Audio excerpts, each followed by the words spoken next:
नमस्कार. तारा न्यूजमध्ये तमाम दर्शकांचं सहर्ष स्वागत. आगामी जिल्हा परिषद निवडणुकीच्या अनुषंगाने आज आपल्याकडे आकुर्डी मतदारसंघातील रणांगणात असलेले उमेदवार म्हणजे निवेदिता येडुरे मॅडम खास आज आपल्या स्टुडिओमध्ये उपस्थित आहेत. त्याचबरोबर सामाजिक कार्यात सतत अग्रेसर असलेले युवराज येडुरे सर देखील आज आपल्या स्टुडिओमध्ये उपस्थित आहे. येडुरे दाम्पत्य आज तारा न्यूजच्या स्टुडिओमध्ये आलेले आहे. आकुर्डीचा जो प्रभाग आहे भुदरगड तालुक्यातील त्यामधून त्या उमेदवार म्हणून सध्या रणांगणात आहेत आणि आज आपण त्या भागातील समस्या आणि त्यांचा विकासाचा दृष्टिकोन आणि त्यांचा अनुभव यावर खास या दाम्पत्याशी बातचीत करणार आहोत. तर येडुरे दाम्पत्याचं मी तारा न्यूजच्या स्टुडिओमध्ये सहर्ष स्वागत करते आणि आजच्या कार्यक्रमाला सुरुवात करते. मॅडम, प्रथम आपला थोडक्यात परिचय करून द्या आणि सर तुम्ही आपला परिचय करून द्या. माझे नाव निवेदिता युवराज येडुरे. माझं शिक्षण MBA MSW झालेलं आहे. कंप्लीट झाल्यानंतर जसं माझ्या लग्नानंतर सामाजिक कामामध्ये माझा थोडासा इंटरेस्ट वाढलेला आहे आणि मी सध्या त्याच्यामध्येच काम करते. संपूर्ण महाराष्ट्रभर आम्ही सामाजिक काम करतो. सर काय सांगाल? मी युवराज येडुरे, अध्यक्ष महाएनजी डेव्हलपमेंट असोसिएशन आणि भुदरगड तालुक्यामध्ये महाराष्ट्र नवनिर्माण सेनेचं नेतृत्व करतो आहे. सध्या जिल्हा परिषद निवडणूक सध्या सुरू आहे. आकुर्डी जिल्हा परिषद मतदारसंघ हा माझ्या प्रभागामध्ये येतो आणि ह्या मतदारसंघामध्ये आज जर बघायला गेलं तर महिलांसाठी संधी ही पहिल्यांदा मिळाली आणि त्याच्यामध्ये OBC हे आरक्षण पडलं आणि कुणबी असल्यामुळे, बॅकवर्ड असल्यामुळे आज माझ्या माध्यमातून असेल किंवा एक महिला म्हणून माझ्या मिसेसला एक संधी मिळते की अनेक वर्षापासून पुरुष मंडळी जिल्हा परिषदवरती वर्चस्व गाजवत होते, पण आज मिसेसच्या माध्यमातून एक महिला नेतृत्व तयार होईल आणि ते सक्षम असेल आणि स्वतः निर्णय घेईल आणि समाजापर्यंत पोहोचेल अशी खात्री आहे. त्याच्यामुळे आता मी सुरुवात करतो आहे. त्यांचा नवीनच राजकारणामध्ये पहिल्यांदाच ते आता उतरत आहेत. त्याच्यामुळे त्यांच्या पाठीशी खंबीर उभा राहून ह्या मतदारसंघामध्ये आपल्याला काम करायचं आहे. मॅडम, सरांनी आता जसं सांगितलं की तिथं आरक्षण पडल्यामुळे तुम्हाला ही संधी मिळालेली आहे, तर मग निवडणुकीमध्ये हा जेव्हा निर्णय झाला त्याबद्दल काय सांगा? निवडणुकीमध्ये उतरण्याचा निर्णय म्हणलं तर कसं आहे ना, सामाजिक काम करत असताना आम्ही जेव्हा तळागाळाच्या लोकांना जेव्हा आमच्या कामाच्या माध्यमातून त्यांच्याशी मीट व्हायचो तेव्हा त्यांच्या समस्या काय आहेत त्या आम्हाला समजू लागल्या. म्हणजे एक्झॅक्टली त्यांना पाण्यापासून पाणी, वीज, लाईट या सगळ्याचेच प्रॉब्लेम्स आहेत. रस्ते वगैरे त्यांना प्रॉपर काहीच मिळत नाहीये. तर त्याच्यासाठी काम करणं जेव्हा पॉसिबल होतं की जेव्हा आपल्याकडे एक संविधानिक पद असेल तरच आपण त्यांच्यासाठी काही काम करू शकतो, अदरवाईज आपण त्यांच्यासाठी काहीच करू शकत नाही. सो मी असं डिसाईड केलं की आता आपल्यासाठी संधी आलेलीच आहे तर आपण एकदा याच्यातून ट्राय करायला काही हरकत नाही. सो मी असं डिसाईड केलं आणि हा निर्णय घेतलेला आहे. कसं आहे, सत्तेमध्ये जर आपण असो तर निर्णय घेण्याची क्षमता वाढते आणि विरोधामध्ये जर असेल तर आपल्याला आंदोलन करावे लागतात, बराच संघर्ष करावा लागतो आणि तो जो न्याय त्या सर्वसामान्य कुटुंबाला किंवा त्या व्यक्तीला मिळाला पाहिजे तो मिळत नाही किंवा मिळताना दिसत नाही. त्यामुळे एक संधी मॅडमांच्या माध्यमातून मिळते आणि मलाही त्यांच्या पाठीशी राहून लोकांचे जे काही प्रश्न आहेत, मतदारसंघातले जे काही प्रश्न आहेत ते सोडवण्यासाठी आज जिल्हा परिषद लढवणं ही काळाची गरज आहे माझ्यासाठी. कारण माझ्यासारखे सर्वसामान्य कुटुंबातले बरेच लोक आहेत, त्यांचे जे काही प्रश्न आहेत ते प्रशासनापर्यंत पोहोचवण्याचं काम म्हणजे त्या सत्तेमध्ये जाऊन संविधानिक पदावरती बसून ते प्रश्न सुटले जातील, मार्गी लावले जातील, हा प्रयत्न ह्या निवडणुकीतनं साध्य करायचा आहे. आणि एक आदर्श असं राजकारण ह्या मतदारसंघातून माझ्या तालुक्याला, माझ्या या मतदारसंघाला दाखवायचं आहे आणि ही संधी आहे आणि ही संधी माता भगिनींनी द्यावी माझ्या मिसेसला अशी मी त्यांना एक विनंती करतो या निमित्तानं. मॅम, तुमची वैयक्तिक किंवा सामाजिक एकंदरीत पार्श्वभूमी जाणून घ्यायला झाली तर काय सांगाल?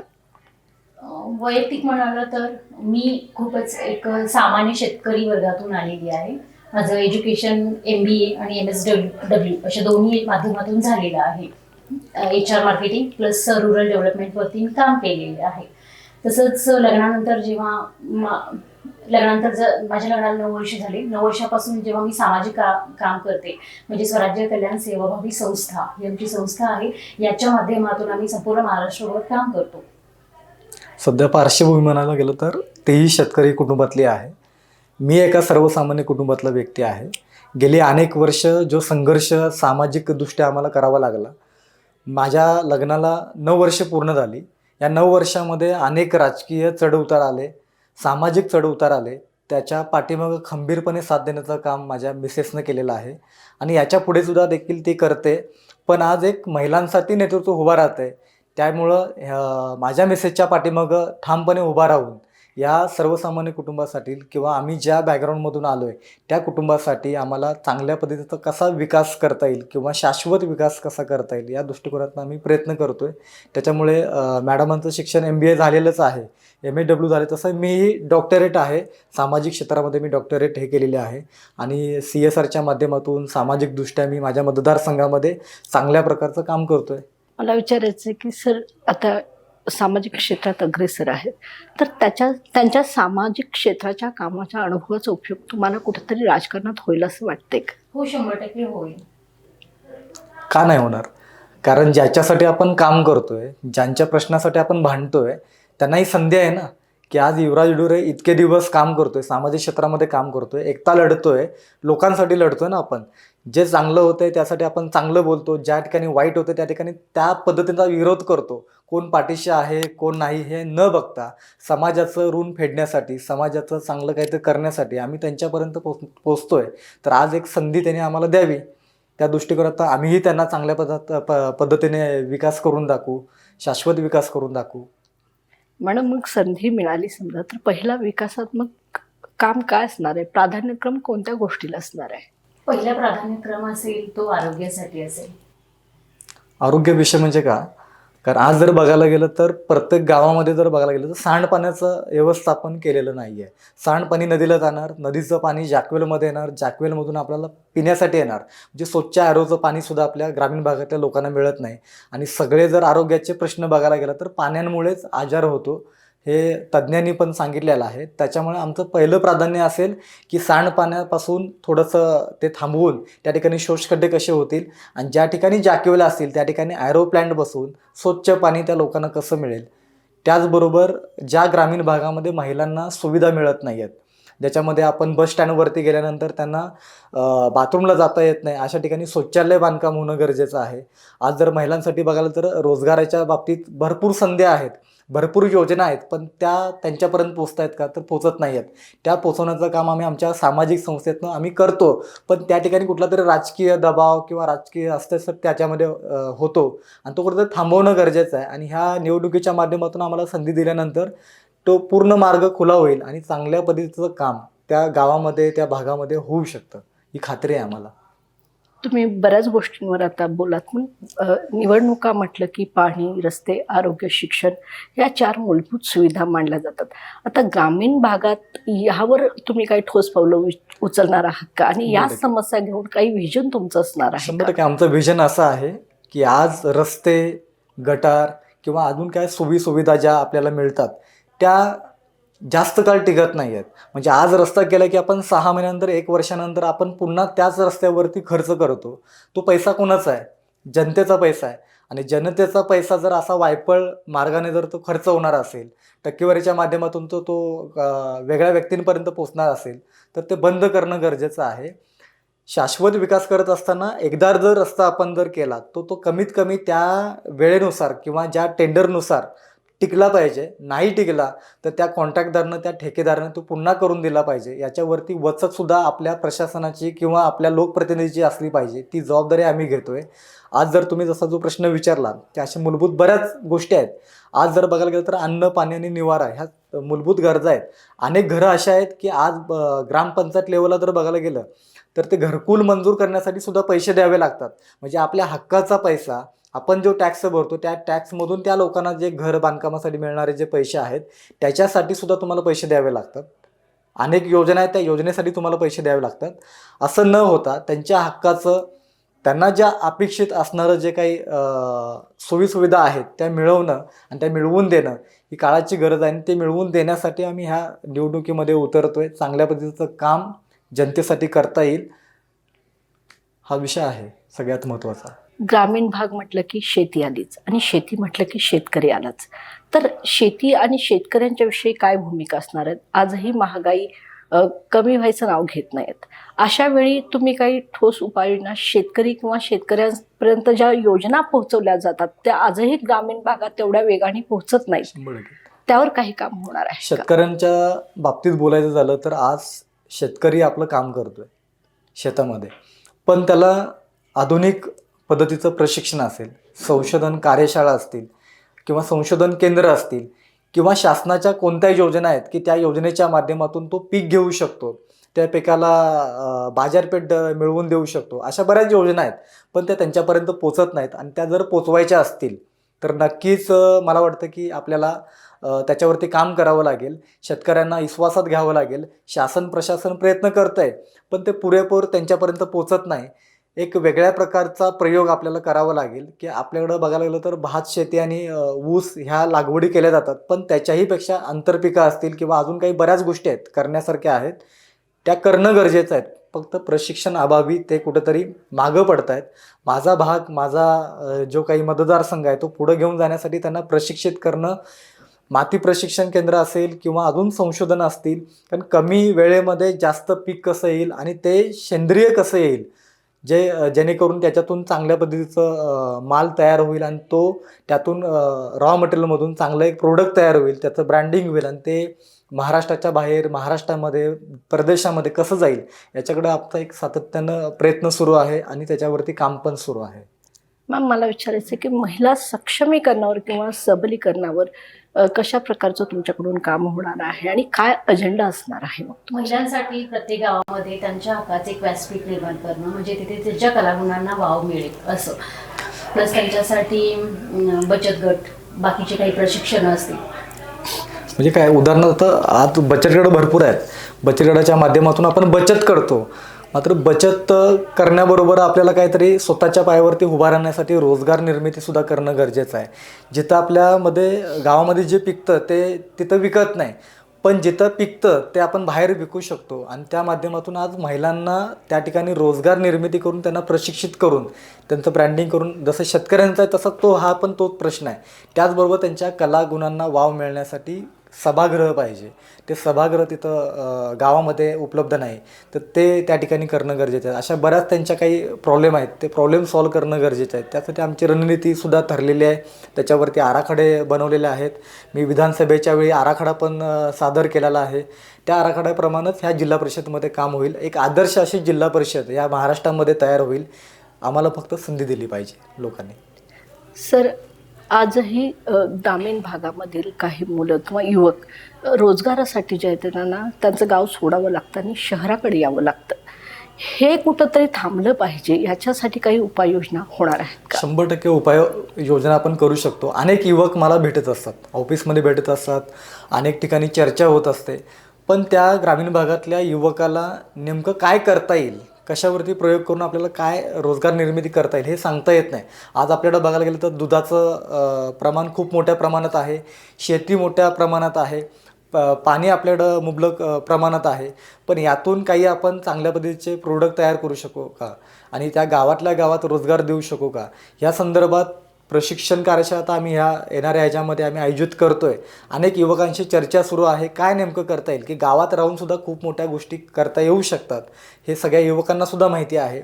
आज ऑनलाईन मोठा प्लॅटफॉर्म आहे, बाजारपेठसुद्धा ऑनलाईन खूप मोठी आहे. त्याचा उपयोग करून आम्ही येणाऱ्या काळामध्ये ह्या दोन्ही गोष्टींवरती, शेतीपूरक व्यवसाय असेल किंवा कुक्कुटपालन असेल, शेळीपालन असेल किंवा दूध व्यवसाय असेल, या माध्यमातून काय गोष्टी करता येतील हे आम्ही करणार आहोत. सर, मला विचारायचं आहे की ग्रामीण भागात आजही आरोग्याचे मोठे प्रश्न उभे राहतात. प्राथमिक आरोग्य केंद्र असतील ते दुरावस्थित स्थितीत आहेत, आजही व्यवस्था चांगली नाही. ग्रामीण भागामध्ये आरोग्याची जी व्यवस्था आहे ती पूर्णपणे ढासळलेली असं बोललं जातं. ते खरंच आहे का, आणि त्यावर जर तुम्हाला संधी मिळाली तर कशा पद्धतीनं काम खरं केलं आहे. जाणार आहे? एक म्हण आहे की दुरून डोंगर साजरा दिसतो. बिल्डिंग उभा राहिलेत, उपकेंद्राचे असतील, आपल्या हॉस्पिटलचे असतील, उभा राहिलेत, पण त्याच्या आतमधल्या इक्विपमेंट जे काय साहित्य आहे, म्हणजे एखाद्या पेशंटला जर ती जे उपक्रम जर पाहिजेल असेल किंवा ते इक्विपमेंट पाहिजेल असेल तर ती मिळत नाही किंवा त्या ठिकाणी ते उपचार केले जात नाही. त्याच्यासाठी मग जिल्हा स्तरावरती यावं लागतं. म्हणजे सरकारी योजना गरिबांसाठी आहे, फ्रीमध्ये त्या ठिकाणी उपचार होतात म्हणून तिथं पेशंट येतो, पण त्या ठिकाणी उपचाराअभावी त्या पेशंटला पुन्हा खाजगी दवाखान्यात जावं लागतं आणि अचानक येणारा जो काय खर्च आहे तो खूप मोठ्या प्रमाणात त्याच्यावरती येतो. एक छोटं उदाहरण द्यायचं झालं तर आपण ज्यावेळी सरकारी दवाखान्यामध्ये जातो उपचार घेण्यासाठी, त्यावेळी रक्तलघवी तपासणी करायची असते, ती त्या ठिकाणी होत नाही. त्याच्यासाठी खाजगी लॅबमध्ये जावं लागतं. याच्यासाठी आम्ही आमच्या ह्या CSRच्या माध्यमातून फिरती लॅब तयार करतो आहे. ज्या ठिकाणी PSA आहे, ज्या ठिकाणी ही उपकेंद्र आहेत, अशा ठिकाणी ती गाडी उभा राहील आणि ज्याला गरज आहे त्यांना इतर मार्केटपेक्षा सुद्धा 50% या किमतीवरती त्या मग शुगर असेल, रक्तलघवी तपासणी असेल किंवा अजून काही बऱ्याच गोष्टी आहेत. म्हणजे असा उदाहरणार्थ बघायला गेलं तर आमच्याकडे पावसाळ्याच्या वेळी डोलीतनं त्या गरोदर महिलाला घेऊन जाण्याचे असे व्हिडिओ बरेच येतात. पण त्याच्यावरती उपाययोजना करून अशा आपत्कालीन व्यवस्थापनामध्ये की असं प्रशिक्षित तिथल्या महिलांना जर आपण हे केलं, नर्सिंगना हे केलं, तर त्या लोकांना त्या ठिकाणी ती सुविधा उपलब्ध करून देणं, म्हणजे अशी काही गावं आहेत त्या गावांमध्ये ते उपक्रम राबवणं खूप गरजेचं आहे. तिथं ते युनिट उभा करणं गरजेचं आहे. आणि येणाऱ्या काळामध्ये जिल्हा परिषदच्या माध्यमातून असेल किंवा आमच्या सामाजिक संस्थेच्या माध्यमातून असेल, अशा आपत्कालीन व्यवस्थेमध्ये आरोग्याची सुविधा बिघडू नये याच्यासाठी खातरजमा किंवा त्या ठिकाणी ती दक्षता आम्ही घेणार आहोत. त्याचबरोबर ज्या ठिकाणी चांगल्या प्रकारच्या बिल्डिंग उभा राहिल्या त्या ठिकाणी इक्विपमेंट जे लागणाऱ्या गोष्टी आहेत त्यासुद्धा पुरवठा करून देण्याचं काम आम्ही आमच्या माध्यमातून CSRच्या माध्यमातून या सामाजिक सोशल माध्यमातून करणारच आहोत. पण संविधानिक जर पद दिलं तर त्याच्याही पेक्षा चांगल्या प्रकारचा आवाज उठवून जिल्हा परिषदमध्ये आवाज उठवून आम्हाला ते प्रश्न मांडता येतील जे मांडले जात नाहीत. मॅडम, असं म्हटलं जातं की महिलांना जे नेतृत्व दिलं जातं ते केवळ नावापुरतं असतं. या टीकेकडे तुम्ही कसं पाहता? बऱ्याच ठिकाणी म्हणजे हे लागू होतं आणि काही ठिकाणी बऱ्याच ठिकाणी याचं लागूही होत नाही असं मला वाटतं. कसं आहे ना, महिलांना जर तुम्ही नेतृत्व म्हणजे तिला जर एखादं पद दिलं तर ती ते उत्कृष्टपणे पार पाडू शकते, ती जबाबदारी पार पाडू शकते असं मला वाटतं. फक्त एक संधी द्यायला हवी ना. नाही, आम्ही मार्गदर्शक आहोत, आम्ही त्यांच्यावरती लादू शकत नाही. कारण हे संविधानिक पदावरती आज बसणारी एक उमेदवार आहे आणि ज्यावेळी उमेदवार म्हणून उभा राहतो माणूस त्यावेळी सक्षम असला पाहिजे, स्वतःचे निर्णय स्वतः घेता आले पाहिजेत आणि ते निर्णय घेऊ शकतील. त्याच्या निर्णयाशी आड जाणं किंवा त्याच्यात राजकारण करणं हा माझा उद्देश नाही.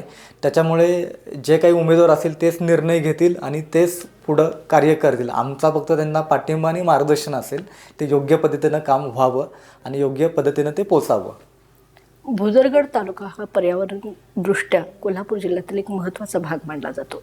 त्याच भुदरगड तालुक्यातील आकुर्डे मतदारसंघातून आता तुम्ही निवडणूक लढवताय. तर मला असं वाटतं की पर्यावरण दृष्टीनं जर विचार केला गेला तर आजही अनेक रोजगार तिथे उपलब्ध होऊ शकतात. तर या संदर्भात कधी विचार केलाय किंवा एखादा अभ्यास जर झाला असेल तर काय सांगाल? 100% ह्याच्यावरती 2019 ते 2023 पर्यंत मी माझ्या मतदारसंघाचा जैवविविधता म्हणजे ज्या ठिकाणी वनौषधी असतील, किडे असतील, प्राणी असतील, अशा अनेक जीवाणू आहेत त्या जैवविविधतामध्ये आम्ही PBR तयार केला. त्या PBRच्या माध्यमातून प्रत्येक गावाचा तो PBR आम्ही तयार केल्यानंतर कोणत्या गावामध्ये काय आहे, काय काय गोष्टी आपल्याला करायचं. जसं बघा आपल्याकडे पाडगाव आहे, पाडगावच्या ठिकाणी आपण मधाचं गाव म्हणून आपण महाराष्ट्रामध्ये ओळखतो. पण तिथल्या लोकांना त्या पद्धतीचं ब्रँडिंग कसं करायचं किंवा प्रशिक्षित कसं करायचं हे तिथं सांगितलं जात नाही. पण जर त्यांना सांगितलं तर चांगल्या पद्धतीचं ते काम करू शकतात. तसे माझ्याकडं आमच्या ह्या परिसरामध्ये फयेगाव आहे, त्या ठिकाणी शिककाई आहेत, अशा अनेक वनौषधी आहेत. त्या माध्यमातून आपण ते बाजारपेठमध्ये विकू शकतो, त्यातून रोजगार निर्मिती करू शकतो. आज आयुष मंत्रालयाचे अनेक प्रोजेक्ट आहेत. म्हणजे एखादं झाड डेव्हलप करण्यासाठी 3 वर्षासाठी आपल्याला 7,000 रुपये मिळू शकतात. तर तिथल्या शेतकऱ्यांना त्या आम्ही गोष्टी मिळवून देणार आहोत की जेणेकरून बांधावरती असेल, सार्वजनिक ठिकाणी असेल, ज्या पडीक आकारपड जमिनी आहेत किंवा ज्या काही जिल्हाधिकारी कार्यालयाच्या गायरान जमिनी आहेत अशा ठिकाणी अशा प्रकारच्या ज्या काही वनौषधी लागवड करून त्यातून रोजगार निर्मिती करून गावालाही त्याची रॉयल्टी मिळेल आणि गावातल्या लोकांनाही रोजगार मिळेल. अशा प्रकारचा प्लॅन, ॲक्शन प्लॅन सगळा तयार आहे. आणि त्याचबरोबर जर बघायला गेलं तर कार्बन निर्मिती करण्याचं काम शेतकरी करू शकतो.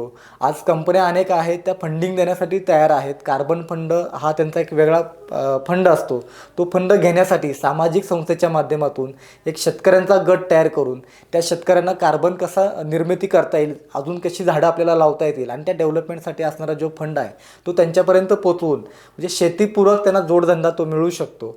असा प्लॅनसुद्धा आमच्याकडे रेडी आहे आणि तो येणाऱ्या काळामध्ये आपण प्रत्यक्ष तुम्ही सगळेजण पाहाल. आता दोघांनाही विचारते की मतदारांना काय आवाहन कराल? मतदारांना आव्हान एकच आहे की गेली अनेक वर्ष सत्ताधारी म्हणून तुम्ही बघितलं आहे की दादागिरी असेल, हुकुमशाही असेल, घराणशाही असेल, अशा उमेदवारांना आपण अनेक वेळा निवडून दिलं आहे.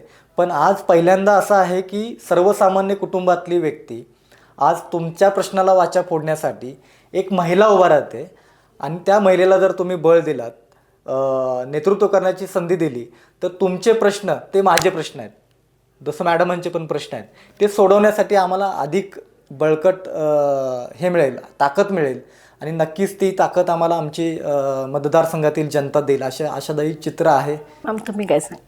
जे काही संघर्ष मी पाहिला आहे तो संघर्ष एक लेडीज म्हणून मी समोरच्या लेडीजचाही आहे तो जाणून घेऊ शकते. तर त्याला एक मार्ग काढण्यासाठी किंवा त्यांना एक स्वाभिमानाने जीवन जगण्यासाठी, त्यांना स्वावलंबन करण्यासाठी जे माझ्या परीने होईल तितकं प्रयत्न करण्यासाठी मला त्या सगळ्यांनी माता भगिनींनी एक संधी द्यावी. तर हे होते आकुर्डे परिसरातील, आकुर्डे मतदारसंघातील एडोरे दाम्पत्य, ज्यांना स्थानिक लेवलचा जो अभ्यास आहे तो पूर्णतः आहे. स्थानिक लेवलच्या समस्या ज्या आहेत तर त्यांनी पूर्णपणे जाणून घेतलेल्या आहेत. आगामी जिल्हा परिषद निवडणुकीच्या अनुषंगाने एकंदरीत त्यांनी त्यांचा अभ्यास, त्यांचा कामावरचा विश्वास आणि त्यांचे नेतृत्व गुणसंपन्नता यावर मतदारांचा कौल ठरणार आहे. आज आपण दोघांशीही खास बातचीत केली आणि त्यांचा एकंदरीत अनुभव जाणून घेतला. दोघांचेही ताराणीच्या स्टुडिओमध्ये आल्याबद्दल मी धन्यवाद देते आणि दोघांचेही आभार मानते. धन्यवाद.